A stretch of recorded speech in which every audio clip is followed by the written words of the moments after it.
Hello, ladies and gentlemen. My name is Simone Morini, and for the following minutes, I'll introduce you to VHS, a role playing game for your nights of horror and blood.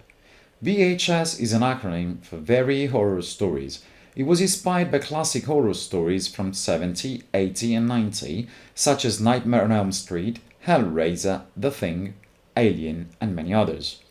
In the game, you will play the survivor, or rather, there will be a survivor, who will have to escape or defeat the monsters that will haunt you, whether it is to kill you, to possess you, or simply to make you lose your mind.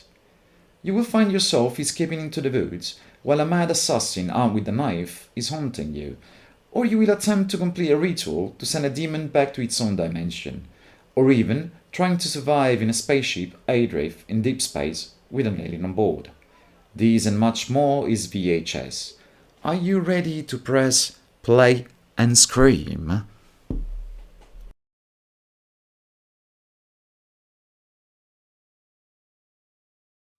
VHS is a game for 1 to 5 players. It merges typical role-playing game elements such as storytelling and character interpretation with a table game logic.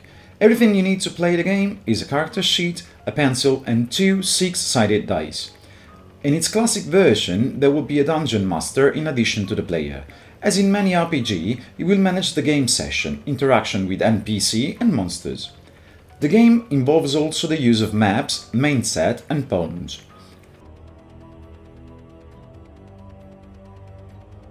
In the game, you will play a character as actors do in a movie.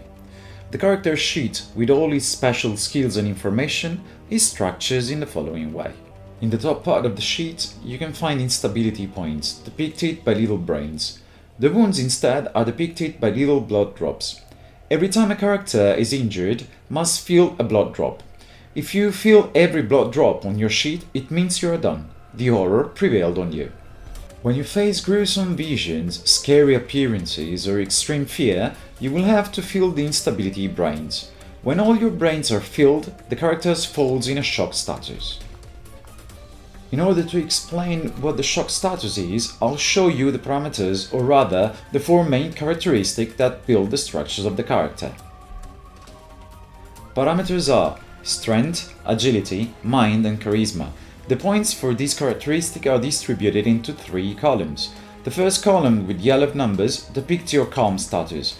The second column with red numbers depicts your fear status. The third one instead with blue numbers depicts your shock status.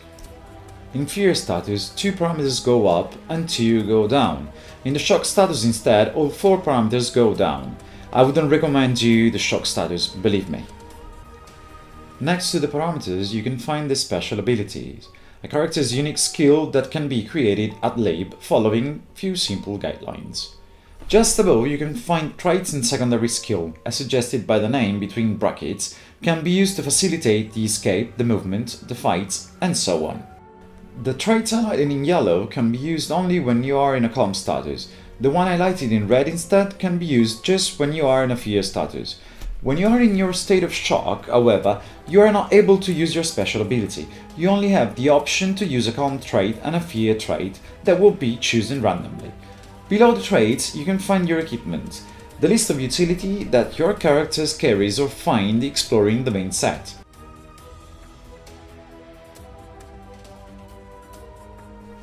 The main sets are basically the maps where you can move, face stressful events, discovering corpse or demoniac presence, find points of interest, collect useful tools, and of course, face some monsters. It will be up to players to wisely use the environment, decide how to walk through that, exploring it in order to find useful tools or moving cautiously, and above all, stay with the group or proceed alone, a choice that sometimes ends up being wiser than you may think. Every main set is divided in multiple areas. Each one of them can hide objects, tools, point of interest such as tool shed or working cars, crime scenes and so on, or clues. Each area has its own stress level that can be more or less high depending on its danger level. The higher the danger is, maybe because it's near a monster's shelter or a place he keeps the eyes on, and the higher is the chance that you will face stressful events or the monster itself.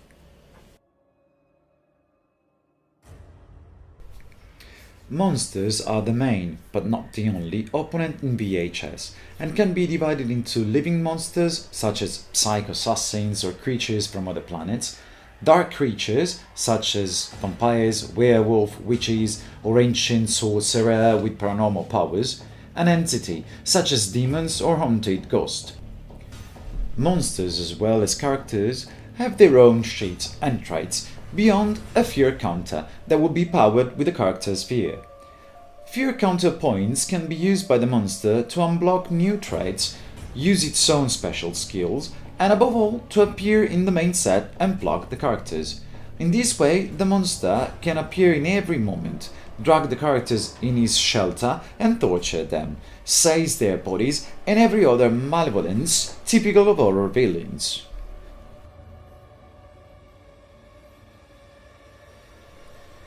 VHS game session, as in every movie, are divided into different parts. First one is introduction, focusing on the first interaction between characters and the arrival to the main set, till the moment in which something goes wrong, which is the first scare. From this moment on, the character's life is in danger. They will have to face stressful events, fight to maintain their own sanity, find clues that will help them understand who they are fighting against, and find a path toward deliverance before it is too late. One session foresees one or more main sets, some circumstances, no connection, distance from civilization, partial or total darkness, confusion, and many others, the choice of the characters, and of course a monster, or some monsters. By merging all the previous things, you will have your movie, that is the game session.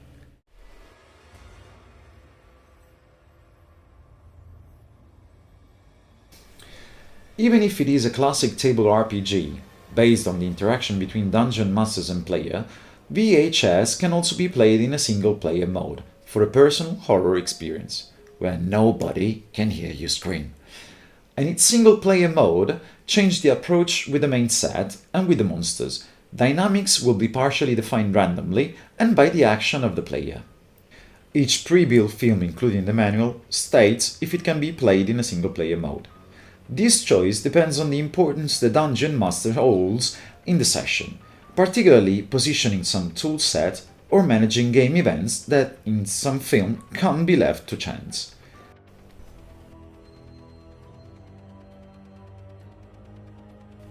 Apart from the pre-built materials, two of the main strengths of VHS are the high adaptability to every horror scenario and the replayability. Every rulebook contains, in fact, the necessary ingredients to assemble monsters, characters, main set, and films. VHS game sessions aren't structured as a classic RPG. They are built in blocks. A lot of them can be borrowed from the pre-built films and others can be adapted to needs. For example, if you want to use a monster from one of your pre-built VHS and change his haunting area from the swamp to the abandoned mine, you just have to move the dedicated monster block to the chosen main set. If you want to change the way that the characters can save themselves, you can move the exit, insert an essential key for the escape, or the only weapon that can kill the monster, in a random area, move the starting points or change the circumstances. Doing so, you can customize the same film in a lot of different ways, but the most important thing is that you can create a complete new one playing with all their parts. Have you ever dreamed to give new life to a cinematic genre, or even include Michael Myers, Freddy Krueger, or the Xenomorph in your sessions? Now you're able to do so in a very easy and completely guided way. Even if VHS disguises a movie, so takes direct inspiration from a form of entertainment and fiction, we are aware that some topics, scenarios or situations can be uncomfortable or even disturbing for players. Inside the manual, as even in the quick start, you will find useful guidelines for your safety, including the password hands over eyes. Exactly as when during a movie we close our eyes to avoid a gory or frightening scene, during a session in each moment, a player can put his hand in front of his eyes and say out loud, hands over eyes. In that moment, the director, or another player, in case it is the player that is describing the gruesome scene, can decide to restrict the storytelling to the essential parts, avoiding the most frightening parts, or give time to the player in order to step away from the table. Same thing is valid for the images. If during a session you want to show photos or drawings that are particularly bloody or frightening, warn before showing them, so that the player can put his hand over his eyes. VHS doesn't show up as a normal RPG manual, but as a proper videocassette. Or better, a box with the shape of a videocassette to be accurate, each one of them inspired to a specific horror genre. Each box contains a raw manual, pre-built sessions, 4 main sets, 5 pre-built characters, 5 pre-built monsters, and 40 tokens. In short, everything you need to press play and scream. VHS presentation ends here. I hope I have intrigued you enough, and I like to think so. After all, horror and danger have their own way to attract attention. In the video description you can find all the VHS useful links. I am Simone Morini, thanks for the attention and good nightmares.